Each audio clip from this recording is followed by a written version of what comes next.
Status যখন আছেন তার মধ্যেই আপনি অ্যাসাইলাম অ্যাপ্লাই করে ফেললেন, আর তারপর আপনার যে স্ট্যাটাসটা ছিল সেটা এক্সপায়ার হয়ে গেল, অ্যাট দ্যাট পয়েন্ট আপনি out of status but not necessarily আপনার আনলফুল প্রেজেন্স। প্রোগ্রামটা শেষ হলো, 2 মাস আরো থাকলো, তারপর ওরা কিন্তু আনলফুল প্রেজেন্স নেওয়া শুরু করবে।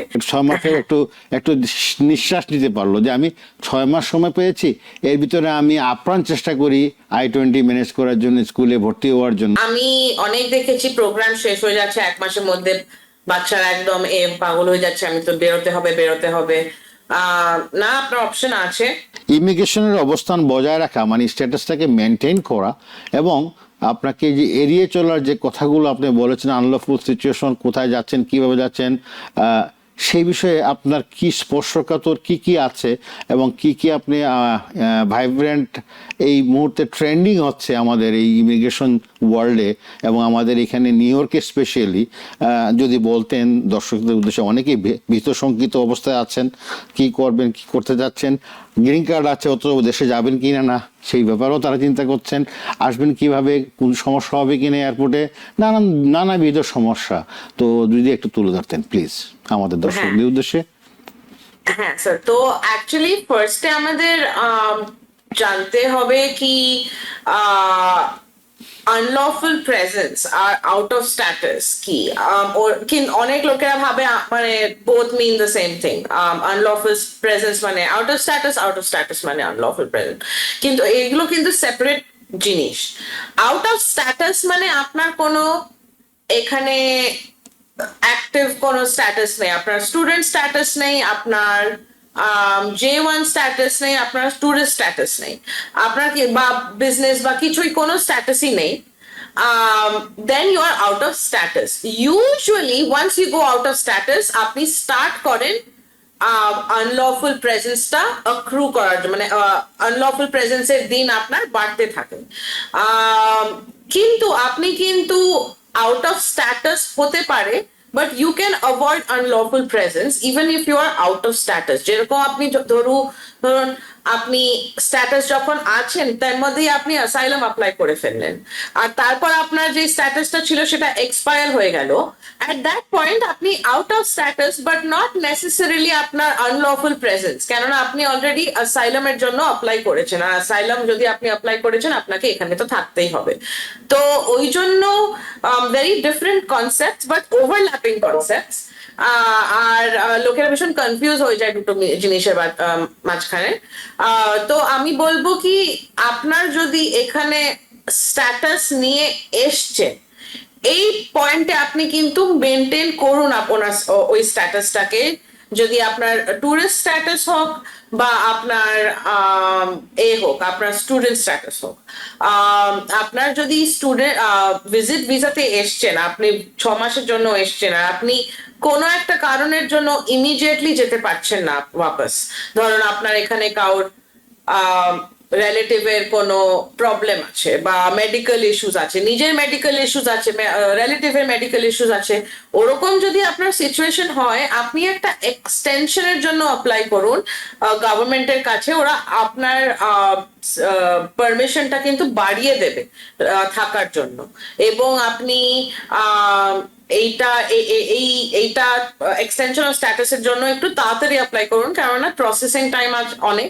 আপনি চান না কি আপনার অ্যাকচুয়াল 6 মান্থসটা চলে গেল আর আপনার আনসার আসলো না। তো ওই জন্য আপনি যদি ভাবছেন কি আপনি টুরিস্ট ভিসাতে এসছেন, 1 মাস 2 মাস হয়েছে আর আপনার থাকতে হতে পারে বেশি দিন, আপনি একটা এক্সটেনশনের জন্য অ্যাপ্লাই করুন। আর আমি F1 স্টুডেন্টসদের বলবো, আপনার যদি ওপিটি টাইম বা আপনার প্রোগ্রাম যদি শেষ হয়ে গেছে, ইউজুয়ালি প্রোগ্রাম শেষ হওয়ার পরে স্টুডেন্টসদের 2 মাস থাকে গ্রেস পিরিয়ড। ওরা কিন্তু 2 মাস থেকে গেলে, প্রোগ্রামটা শেষ হলো, 2 মাস আরো থাকলো, তারপর ওরা কিন্তু আনলফুল প্রেজেন্স নেওয়া শুরু করবে।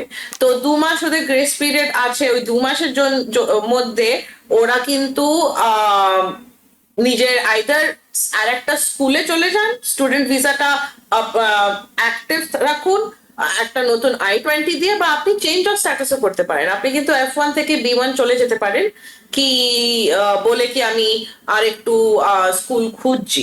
আপনি যদি এখানে থাকতে চান, এখানে আরো পড়তে চান, আপনি কিন্তু B1 স্ট্যাটাস চেঞ্জ করতে পারেন, কি মানে F1 থেকে B1, মানে আপনার স্টুডেন্ট ভিসা থেকে টুরিস্ট ভিসা আপনি চেঞ্জ করতে পারেন।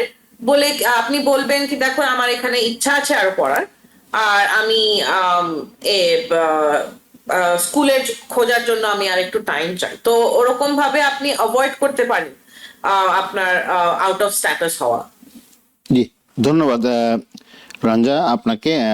এবং আমি যেটা ফলো আপ করছিলাম, স্টুডেন্টদের বেলায় আপনি বলছেন there is a 2 months slack, I mean 2 months একটা গ্রেস পিরিয়ড থাকে। আফটার ফিনিশিং দেয়ার টার্ম তারা 2 মাসের ভিতরে আরও 2 মাস তারা চান্স পায় টু। এখন F1 থেকে B1 যেতে হলে যা যা করণীয়, তারা যদি যারা ইন্টারেস্টেড তারা অবশ্যই এটা করে নিতে হবে, না হলে তারা আউট অফ স্ট্যাটাসে চলে যাবে, তাই না? হ্যাঁ, আমি অনেক দেখেছি প্রোগ্রাম শেষ হয়ে যাচ্ছে 1 মাসের মধ্যে, বাচ্চারা একদম পাগল হয়ে যাচ্ছে, আমি তো বেরোতে হবে বেরোতে হবে। না, আপনার অপশন আছে। US at the end of the day is a country যেখানে এডুকেশন এনকারেজ করে সবাই। তো at the end of the day আপনি যদি আরেকটা স্কুলে ঢুকতে পারেন আর একটা ভ্যালিড I-20 পেতে পারেন, স্টুডেন্ট স্ট্যাটাস রাখার জন্য you have to have a valid I-20, that is it. Okay. আর যদি মনে করেন স্টুডেন্ট থেকে সে যদি আপনার B1 ট্রান্সফার করে ফেলে, সেই ক্ষেত্রে কি এইটাই একই সেম প্রসিজিওর? B1 এর অ্যাপ্লাই করার পরে আপনি আরেকটা স্কুল খুঁজবেন, জি। আর ওই স্কুলটা আপনাকে যখন নতুন I-20 টা দেবে তখন আপনি ওয়াপস F1 স্ট্যাটাসে চলে যাবেন। ও আচ্ছা আচ্ছা, সো দ্যাট মিনস B1 টা টেম্পোরারি নাকি? হ্যাঁ, B1 তো অ্যাকচুয়ালি B1 তো you can only stay for 6 months 6 months, on right, the B1. right. Technically. That's for the travelers only, tourist visa যাকে আমরা বলি। হ্যাঁ, বাট আপনি রিকোয়েস্ট করতে পারেন কি এখনের জন্য আমার টুরিস্ট ভিসাটা দাও, আমি স্কুল খুঁজবো, আর তারপর আপনি স্কুলের জন্য অ্যাপ্লাই করবেন, স্কুলটা আপনাকে I-20 দেবে, তারপর আপনি আর আপনি ওয়াপস F1 এ চলে যেতে পারেন। কিন্তু আমি আপনাকে বলবো কি আপনি যদি B1 এ আছে, আপনার কিন্তু ওয়ার্ক করার কোনো উপায় নেই। তো আপনি যখনই যেই মুহূর্তেই B1 এ চলে যাবেন, আপনাকে কিন্তু কাজটা বন্ধ করে দিতে হবে। এখানে একটা সুন্দর কথা বলেছেন আপনি, at least he or she can have, তাদের একটা 6 মাসের একটা স্পান পাইলো, একটু 6 মাসের একটু নিঃশ্বাস নিতে পারলো যে আমি 6 মাস সময় পেয়েছি, এর ভিতরে আমি আপ্রাণ চেষ্টা করি I-20 ম্যানেজ করার জন্য, স্কুলে ভর্তি হওয়ার জন্য, তাই না? তাইলে যে কোনো ইয়েতে ভর্তি হওয়ার জন্য, ইউনিভার্সিটি কলেজে ভর্তি হওয়ার জন্য, তখন এই জিনিসটা তার জন্য খুব ইজি হয়ে যাবে, তাই না? আমরা অ্যাকচুয়ালি দেখি এটা ভীষণ কমন যখন H1B কারোর লটারি থাকে না, হয়নি।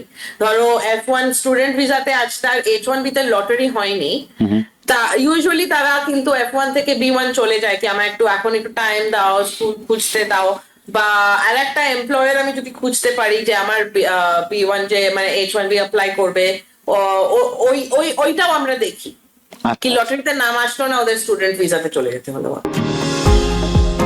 নিউ ইয়র্ক থেকে সম্প্রচারিত TVN 24 টেলিভিশন, বিশ্বজুড়ে বাঙালির কণ্ঠস্বর।